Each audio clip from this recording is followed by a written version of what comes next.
உன்னை தேடு சேனலுக்கு உங்களை வரவேற்கிறேன்.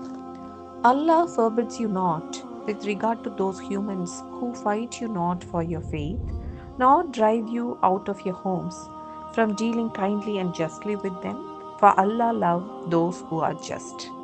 அதாவது, உங்கள் நம்பிக்கைக்காக உங்களுடன் சண்டையிடாதவர்களும் உங்கள் வீடுகளை விட்டு உங்களை வெளியேற்றாதவர்களும் அன்பாகவும் நீதியாகவும் மனிதர்களுடன் நடந்து கொள்வதை அல்லாஹ் தடுக்கவில்லை. ஏனென்றால் அல்லாஹ் நீதிமான்களை நேசிக்கிறான். The Prophet Muhammad, peace be upon him, says, "The worst person before Allah will be the one who killed those who did not fight him." அதாவது, நபிகள் நாயகம் ஸல்லல்லாஹு அலைஹி வஸல்லம் அவர்கள் கூறுகிறார்கள், அல்லாஹ்வின் முன் மிக மோசமான மனிதர் தன்னுடன் சண்டையிடாதவர்களை கொன்றவர்தான் என்று. தொலைத்ததை தேடும் பயணம். இணைந்து முயற்சிப்போம், இணைந்து பயணிப்போம்.